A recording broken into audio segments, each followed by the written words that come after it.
আমাদের ভুলে গেলে চলবে না যে ইবাদতের অংশ জ্ঞান অর্জন করা, ইবাদতের অংশ জ্ঞান অর্জন করা, এমনকি ইবাদত যথাযথ হওয়ার শর্ত জ্ঞান থাকা। ইবাদত হবে না যদি জ্ঞান ছাড়া করা হয়। এই জন্যে ইবাদতেরও আগে ইবাদত করব, কিন্তু এর আগেও ফরজ জ্ঞান অর্জন করা। আর এই জন্যে ইসলাম প্রতি সপ্তাহে একবার আমাদেরকে জ্ঞান চর্চার বাধ্যতামূলক মজলিসের ব্যবস্থা করেছে। এই জন্যে মুসলমান মানেই হলো জ্ঞানের জাতি। যদিও বাস্তবতা আকাশ থেকে যারাই জীবন বিধান পেয়েছে তাদের জন্যেই প্রতি সপ্তাহে এমন বাধ্যতামূলক জ্ঞান চর্চার ব্যবস্থা ছিল। কিন্তু দুর্ভাগ্য, যেমন ইহুদিরা ওদের ছিল শনিবার, খ্রিস্টান তাদের রবিবার। ইহুদি খ্রিস্টান নিজেরা নিজেদের এই বাধ্যতামূলক সাপ্তাহিক ইবাদতের দিবসকে কলঙ্কিত করেছে। আমাদেরকে ধরে রাখতে হবে, আমরা প্রতি জুমায় ইবাদতের জন্য আসব, কিন্তু ইবাদত মানে নামাজ না, ইবাদত মানে জ্ঞান অর্জন। এটা যাতে না ভুলে যায়, আল্লাহ তৌফিক দিন। আমরা সবাই বলি আল্লাহুম্মা আমিন। আজকে একটা বিষয় বলার জন্য একটু দীর্ঘ ভূমিকা দেব। দেখুন, আমরা যারা মানুষ এই পৃথিবীতে, মানুষ হওয়ার কারণে আমাদের একজনের সাথে আরেকজনের সম্পর্ক তৈরি হয়। মানুষ হওয়ার কারণে একজনের সাথে আরেকজনের সম্পর্ক তৈরি হয়, আর সম্পর্কের দাবিতে কিছু দায়ও তৈরি হয়। যেমন যে মানুষ হিসেবে আমাদের সম্পর্কের এক নাম্বার হলো রক্তের সম্পর্ক। আর এই রক্তের সম্পর্ক কিভাবে? রক্তের সম্পর্ক হয় বাবা মা, দাদা দাদি, নানা নানি, এর মাধ্যমে চাচা চাচি, ফুফু খালা, এই সবগুলো সম্পর্ক তৈরি হয় রক্তের মাধ্যমে, রক্তের সম্পর্ক। আর এই রক্তের সম্পর্ককে শরীয়ত বলে রেহেম। অর্থাৎ রেহেম মানে আমরা আমাদের মায়ের তলপেটে চামড়ার যে প্যাকেটে জন্ম নিয়েছি, এটাকে বলে রেহেম। আর ওই প্যাকেটের দ্বারা যে সম্পর্ক তৈরি হয় এটার নাম আরহাম। আর এই রক্তের সম্পর্কের বাস্তবতায় বাবা মা, চাচা ফুফু, শুধু তাই না, মামা ভাই বোন, এগুলা সব রক্তের সম্পর্ক। এবং এই রক্তের সম্পর্কের বাস্তবতায় এমনকি সম্পদের অধিকারীও হয়। আপনি আমি অনেক কষ্ট করে সম্পদ উপার্জন করলাম, কিন্তু এই সম্পর্কে যারা আছে, আমাদের পরিত্যক্ত সম্পত্তির অটু মালিক তারা হয়ে যায়। কে করে দিয়েছেন? আল্লাহ তাআলা। এমনকি তার হাবিব জানিয়েছেন, এই রক্তের সম্পর্ক যদি কেউ ছিন্ন করে, সে কোনোদিন জান্নাতে যাবে না, কোনোদিন জান্নাতে যাবে না।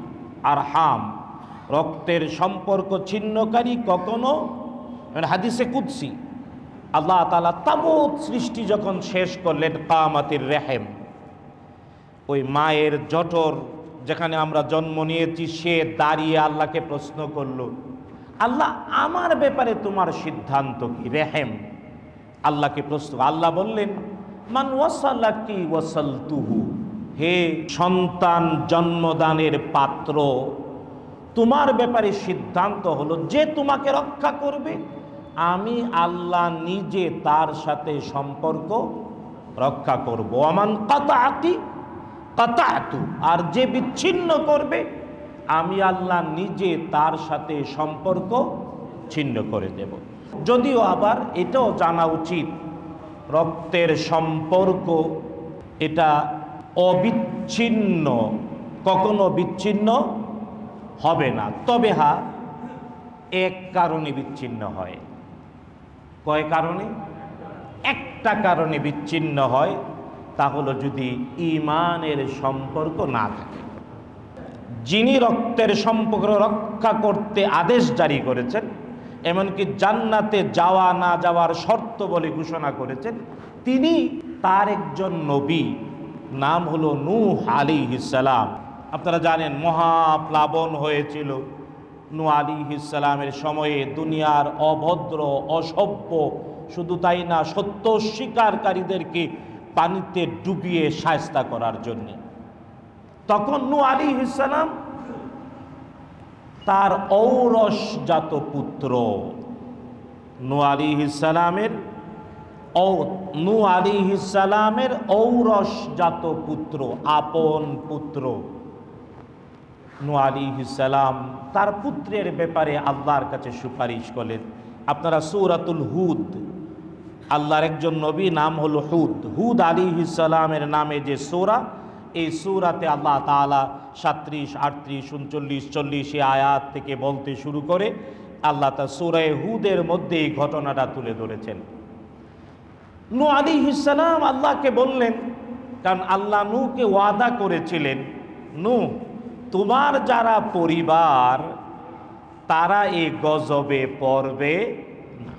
এখন আমরা পরিবারের সংজ্ঞা দেই কি? সংজ্ঞা দিতে গিয়ে আমাদের সমাজ বিজ্ঞান বলে রক্তের সম্পর্ক, 2 নাম্বার বৈবাহিক সম্পর্ক।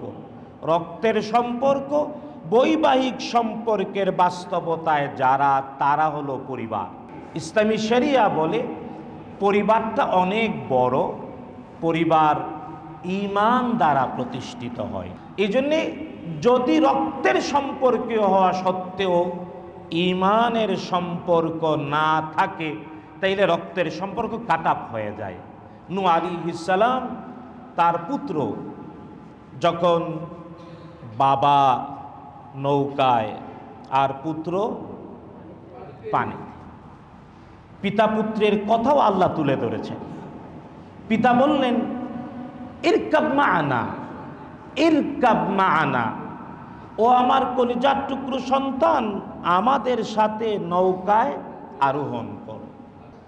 কিন্তু পুত্র এমন দুষ্ট, কয় না না, সাউই ইলা জাবালিন ইয়াসিমুনি মিনাল মা, ওই যে উঁচু পর্বত, আমি ওই পর্বতের উপরে যাইতাছি আর পর্বত আমারে বাঁচাই দেবে। কারণ পর্বত দৃশ্যমান, পুত্র দৃশ্যমান, বাবা নৌকায়, ঢেউ হচ্ছে পানির, আর পুত্রকে পিতা ডেকে বলছে, আর পুত্র বলছে ওই যে উঁচু পর্বতটা, জাবাল, পাহাড় না, জাবাল মানে পর্বত, জাবাল মানে পর্বত, ওই যে পর্বতের উপরে ঢুকবো, আমি উঠবো, আমারে বাঁচাই দেবে।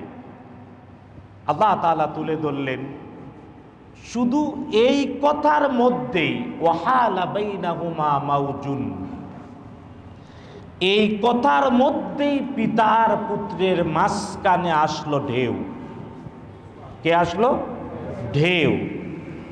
আর ঢেউয়ের ধাক্কায় পুত্র ওয়াকানা মিনাল মুগরাকিন, পুত্র ডুবে গেল পিতার চোখের সামনে। পিতা তো আল্লাহ তাআলাকে এবার প্রথম পুত্রকে ডাকলেন, পুত্র ডিনাই করলো, পর্বত দেখালো, আসলো ঢেউ, ডুবে গেল। এরপরেও পিতা তার পুত্রের জন্য বলছেন, ইন্নাবনি মিন আহলি ওয়া ইন্না ওয়া'দাকাল হক ওয়া আনতা আহকামুল হাকিমিন। ও আল্লাহ, তোমার ওয়াদা সত্য, আর পুত্রটা তো আমার ঔরসজাত, আমার মেরুদণ্ড পেয়ে জন্ম নেয়া সন্তান, সে তো আমারই পরিবার, তোমার ওয়াদা সত্য। মানে ডিপ্লোম্যাটিক ল্যাঙ্গুয়েজে আল্লাহকে বললেন। আল্লাহ তাআলা টাইট করে নূহ আলাইহিস সালাম উত্তর দিলেন। প্রথমেই বললেন, ইন্নাহু লাইসা মিন আহলিক, নূহ তোমার ঔরসজাত পুত্র হতে পারে, কিন্তু সে তোমার বংশধর না। প্রথম অর্ডার। পরে দেখেন সূরা হুদের 46 নম্বর আয়াত খুলে দেখেন, আল্লাহ বললেন, নূহ সে তোমার ঔরসজাত বটে, কিন্তু তোমার পরিবারের অংশ নয়। ইন্নাহু লাইসা মিন আহলিক, প্রথমে সিদ্ধান্ত, তারপরে কারণ ব্যাখ্যা। কারণ আল্লাহ তো সূক্ষ্ম বিচারক, কোনো কিছুই এমনিই না, ক্ষমতা দিয়ে আল্লাহ করেন না। আল্লাহ সব কিছু কারণ দিয়ে করে, এর নাম ফিতরাত। তো আল্লাহ বললেন, প্রথমে সিদ্ধান্ত দিলেন, ইন্নাহু লাইসা মিন আহলিক, সে তোমার পরিবারের অংশ নয়। কারণ ইন্নাহু আমালুন গায়রু সালেহ, কারণ তার আমল ভালো না। তাই রক্তের সম্পর্ক কাজে আসবে না। এই জন্যে ইমানদার পিতার মুরতাদ সন্তান সম্পত্তি পাবে না, না, না। তো এটা আপনারা সবাই স্মরণ রাখতে হবে। মানুষে মানুষে সম্পর্কের প্রথম ফাউন্ডেশন হলো রক্তের সম্পর্ক। আর রক্তের সম্পর্ক অটুট থাকার জন্যে শর্ত হলো ঈমান। কারণ বৃহৎ পরিবারের বাস্তবতা নিশ্চিত করে ঈমান। হ্যাঁ, এমনি যারা পরিবার, তাদের উপরে দায় তৈরি হয়, তাদের হক আদায় করতে হয়, সম্পর্ক রক্ষা করতে হয়, কষ্টার্জিত সম্পদ তাদের জন্যে ব্যয় করতে হয়। এমনকি রাসূলুল্লাহ সাল্লাল্লাহু আলাইহি ওয়াসাল্লাম বলেছেন, কোনো ব্যক্তি উপার্জন করে মাথার ঘাম পায়ে ফেলে, আর ওই উপার্জন তার সন্তান, স্ত্রী, বাবা মার জন্য খরচ করে, এটাও সাদাকা, এটাও আল্লাহর জন্যে ব্যয়। কথা সুবহানাল্লাহ, ভালোবেসে করতে হবে আল্লাহর জন্যে। 2 নাম্বার, আমাদের সম্পর্ক তৈরি হয় বৈবাহিক বাস্তবতায়। কি দিয়ে?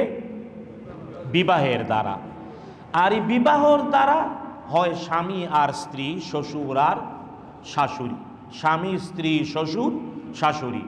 আর বিবাহের দ্বারা যে সম্পর্ক তৈরি হয়, এর দ্বারাও দায় তৈরি হয়, দায়িত্ব তৈরি হয়। পুরুষ বিবাহ বসে আর নারী বিবাহ করে। এই জন্যে বিবাহের প্রথম শর্ত নারীর অনুমোদন, ইজাব। এই জন্যে শরীয়ত বলে বিবাহ করে নারী, আর পুরুষটা বিবাহ বসে। আর বিবাহ বসতে গিয়ে এই নারীর যাবতীয় আর্থিক দায় নিজের ঘাড়ে বহন করে। কারণ পুরুষ বাধ্য নারীর সকল ব্যয় দিতে। শুধু তাই না, তার পাহারা নিশ্চিত করতে। শুধু তাই না, বিবাহের সম্পর্কের মাধ্যমে সম্পদের অধিকারীও হয়।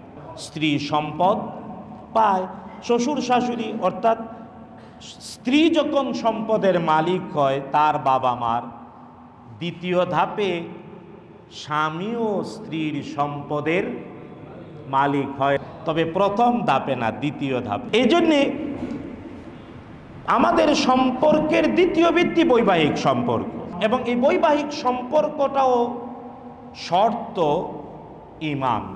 কারণ ঈমান ছাড়া বিয়ে হবে না। আল্লাহ কোরআনে কারিমে বিধান দিয়েছেন, ওয়ালা তুনকিহুল মুশরিকাত হাত্তা ইউমিনু হাত্তা ওয়ালা আমাতুম মুমিনাতুন খায়রুম মিন মুশরিকিন ওয়ালাউ আ'জাবাকুম। আল্লাহ তাআলা স্পষ্ট করে 2 দিক থেকে, পুরুষ নারী দুইটাই বলেছেন, ঈমানবিহীন নারীকে বিয়ে করো না, যদিও সে আশ্চর্যান্বিত করে তোমাকে, বরং ঈমানদার দাসী উত্তম। অপরদিকে ঈমানবিহীন পুরুষ, তার সাথে বিয়ে করো না, যদিও তোমাকে আশ্চর্যান্বিত করে, যদিও এর চেয়ে উত্তম একজন ঈমানদার কৃতদাস উত্তম। বলেছেন কে? 3 নাম্বার, আমাদের সম্পর্ক তৈরি করে দুগ্ধপান, রেদা, শরীয়তের পরিভাষায়, কোরআন হাদিসে। আর এই রেদা মানে হলো একটা শিশু 2 বছর বয়সের ভিতরে যদি কোনো প্রাপ্তবয়স্কা নারী, সে বিবাহিত অবিবাহিত যেই হোক, শিশুটা হবে কয় বছর ভিতরে? 24 মাস বা 2 বছরের ভিতরে একটা শিশু কোনো নারীর স্তনের বুটা মুখে নিয়ে 5টা চুষা দেয়, আর যতটুকুন দুধই মুখে যাক না কেন, তাইলে ওই 5 চুষায় যতটুকু দুধই সে খেতে পেল, ওই নারী তার দুধ মা হয়ে গেল। তার মানে দুধ মা হওয়ার জন্যে মৌলিক শর্ত 2টা।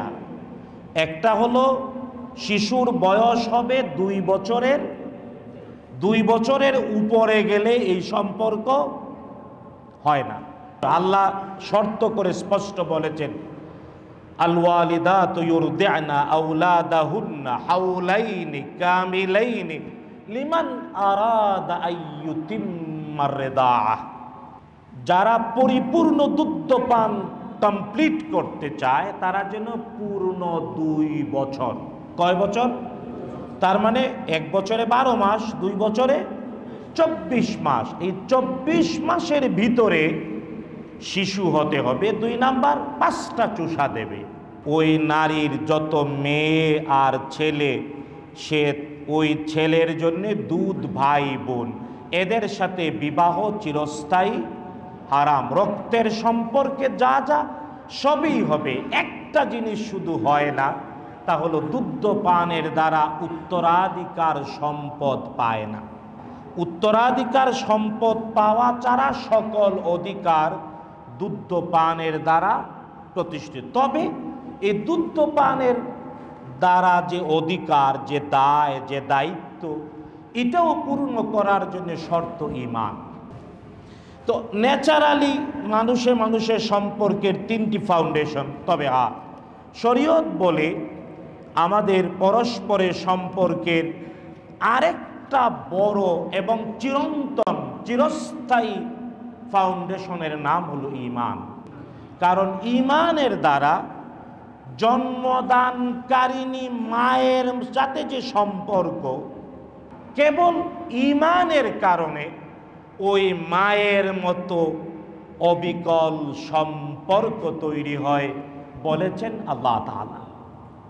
আপনারা ঘরে যায় মিলায় দেখবেন, সূরাতুল আহজাব এর 6 নম্বর আয়াতে আল্লাহ তাআলা মুহাম্মাদুর রাসূলুল্লাহ সাল্লাল্লাহু আলাইহি ওয়াসাল্লামের স্ত্রীগণ 13 জন, কয়জন?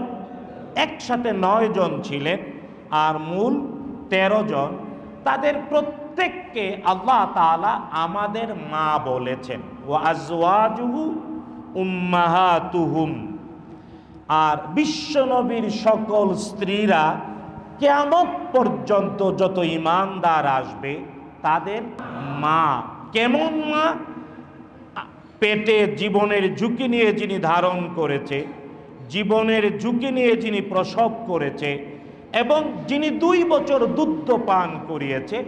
3টি মহা কষ্ট সহ্য করা নারীর সম্পর্ক যে মায়ের সাথে, ঈমানও একই রকম মাতৃত্বের সম্পর্ক তৈরি করে দেয়। সুবহানাল্লাহ।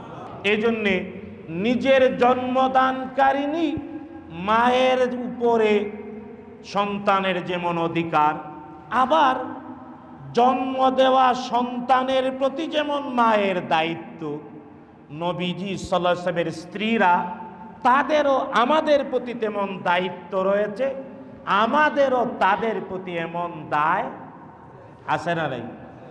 আল্লাহ তাআলা করে দিয়েছেন।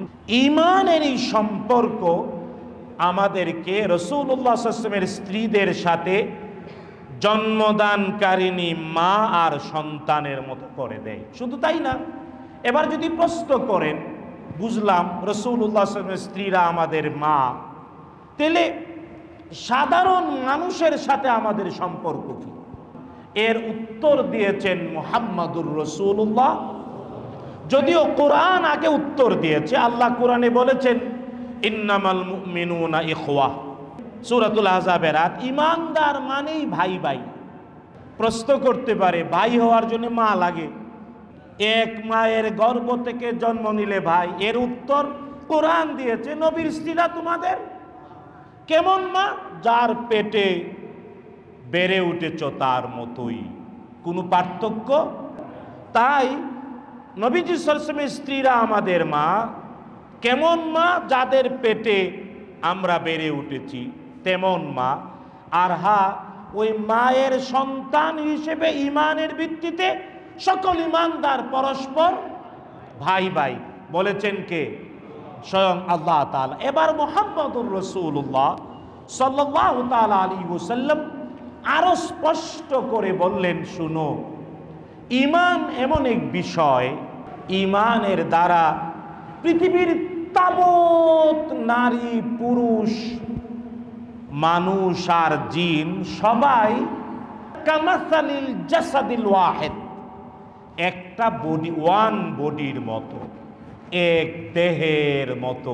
কন্যা সুবহানাল্লাহ।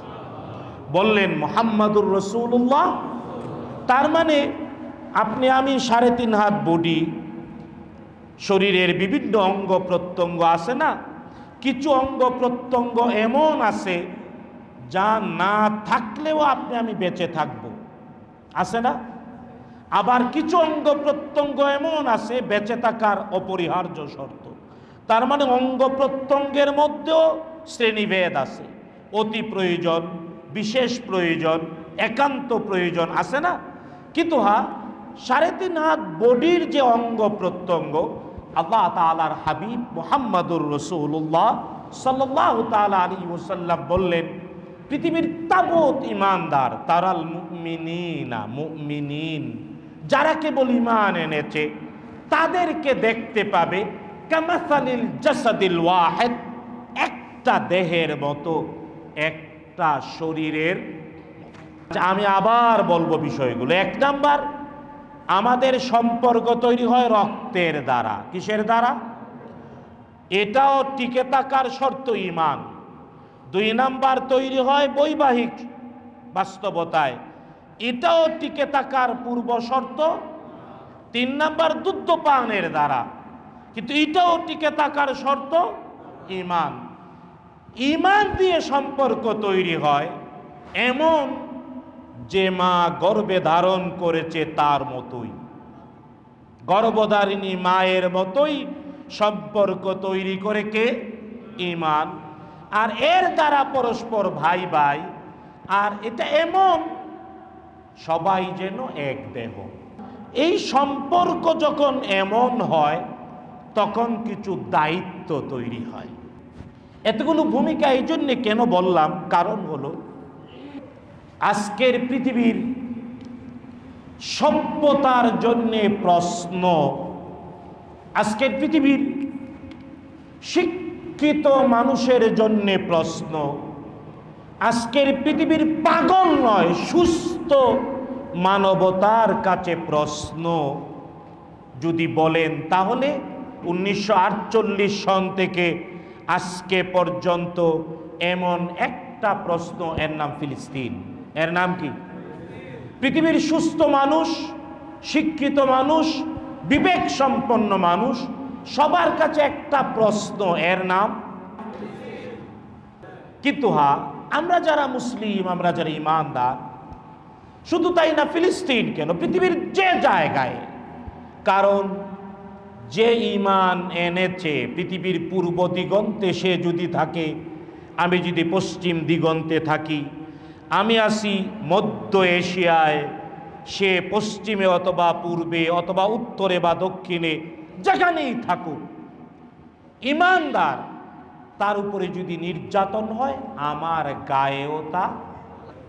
পৃথিবীর যে কোনো জায়গায় একজন মানুষকে যদি অত্যাচার করা হয় আর কেবলমাত্র ঈমানের কারণে, তাইলে আমি যদি ঈমানদার হই আমার গায়েও, সুতরাং যদি এক দেহ হই তাহলে লাগবে, ঈমান যদি এনে থাকে অবশ্যই লাগবে। ফিলিস্তিন আরো অনেকগুলো অ্যাডভান্টেজ আছে। মসজিদে আকসার কারণে কিয়ামত হবে এর আঙ্গিনা, এই জন্যে। শুধু তাই না, রাসূলুল্লাহ সাল্লাল্লাহু আলাইহি ওয়াসাল্লামের মেরাজের স্টেশন এই কারণে।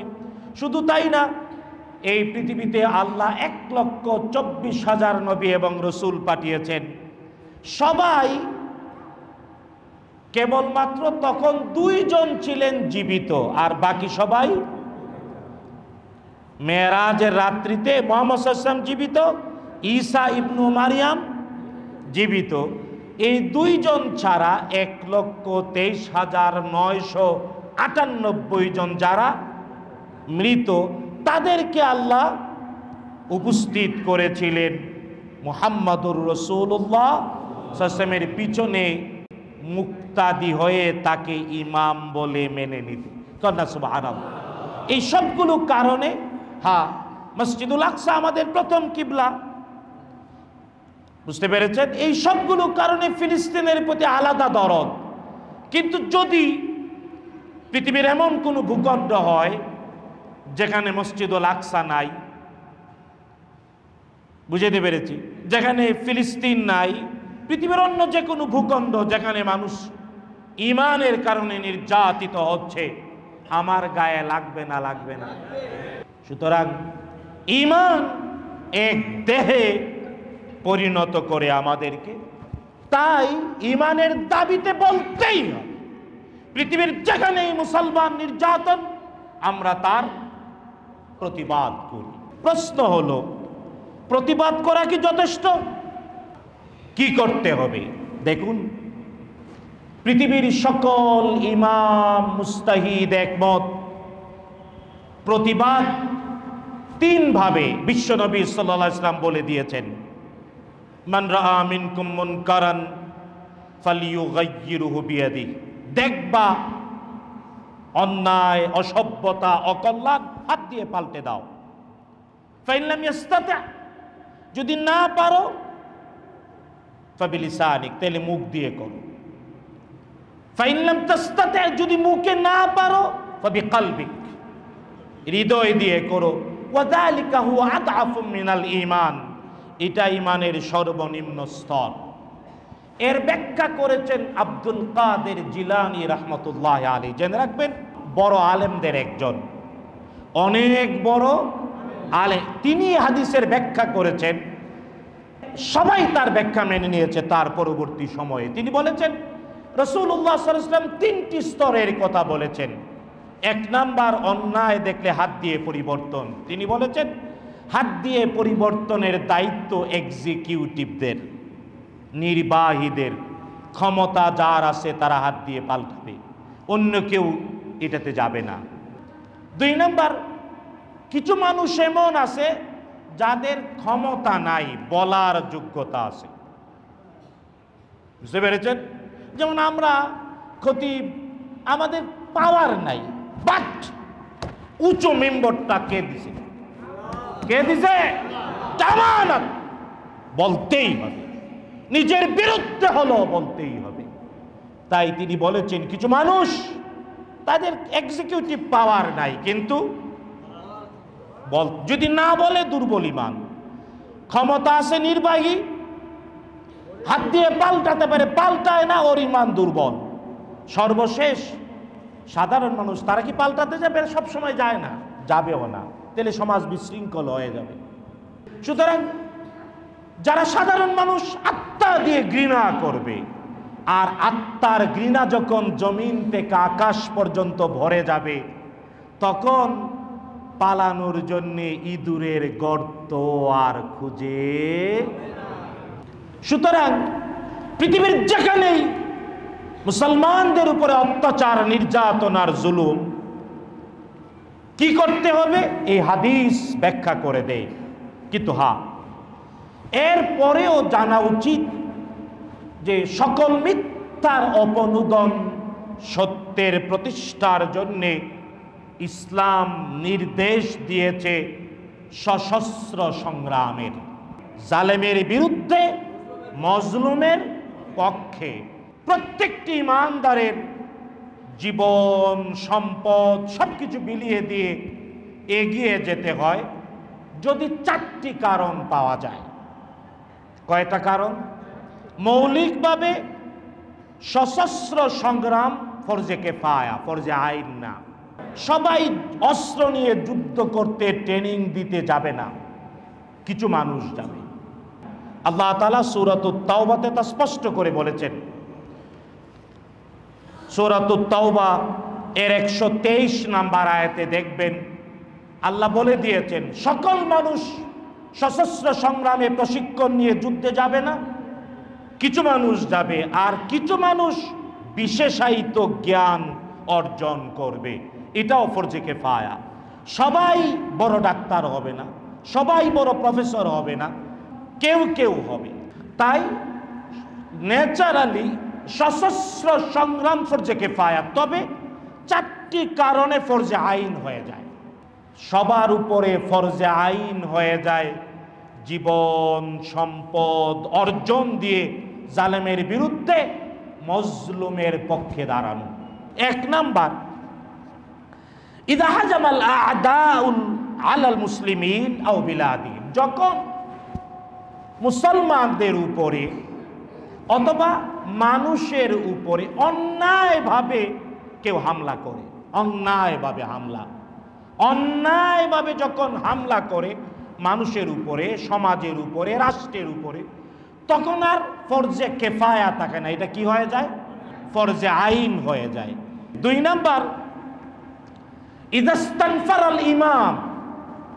2 নাম্বার হলো সরকার প্রধান বা রাষ্ট্রপ্রধান যখন আদেশ করেন যুদ্ধে চলো, তখন সবার উপরে ফরজে আইন, শুধু বাহিনী না।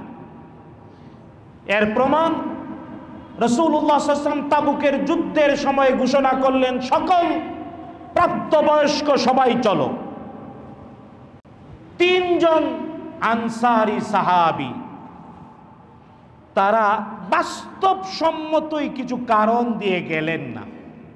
সূরাতুত তাওবা 9 নম্বর সূরার 121, 22 নম্বর আয়াত আল্লাহ তাআলা তাদের ব্যাপারে আয়াত নাজিল করলেন। এই 3 জন আনসারী সাহাবী, একজন হেলাল বিন উমাইয়া রাদিয়াল্লাহু আনহু, 2 নম্বর মুররা বিন রাবি' রাদিয়াল্লাহু আনহু, 3 নম্বর কাব বিন মালিক রাদিয়াল্লাহু আনহুম। তারা সবাই আনসারী সাহাবী, মুনাফিক ছিলেন না, কিন্তু তাবুকের যুদ্ধে যান নাই বলে 3 জনকে বয়কট করা হলো।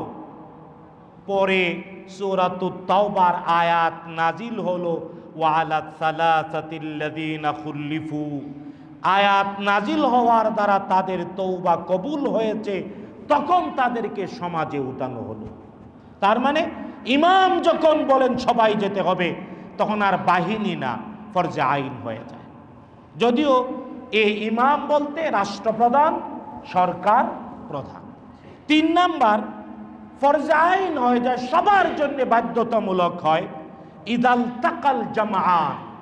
সত্যিই যখন যুদ্ধ শুরু হয়ে গিয়েছে, 2 বাহিনী পরস্পর যুদ্ধ লেগে গেছে, তখন আর ঘোষণার দরকার নাই, যার যা সে তা নিয়েই ফরজে আইন, প্রতিরোধ, প্রতিরক্ষায় ঝাঁপিয়ে পড়া।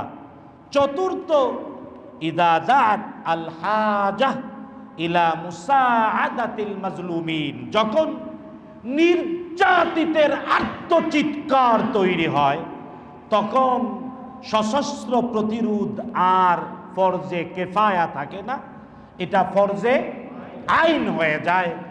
এবার মিলান ভারত, শুধু তাই না, কাশ্মীর, সারা ভারত জুড়ে কি হচ্ছে, কাশ্মীরে কি হচ্ছে, ফিলিস্তিনে কি হচ্ছে, আমরা আমাদের বাড়ির পাশের আরাকানে। সুতরাং আমরা যারা মুসলমান, ঈমানের বাস্তবতায় আমাদের উচিত সকল মজলুমের পক্ষে থেকে জালেমের, এটা ফরজে কেফায়া না, এটা কি ফরজে। আল্লাহ তাআলা বুঝার তৌফিক দিন, আমিন। হাদা মা ইনদি ওয়াল ইলমু ইনদাল্লাহ আলাইহি তাওয়াক্কালতু ওয়া ইলাইহি উনীব।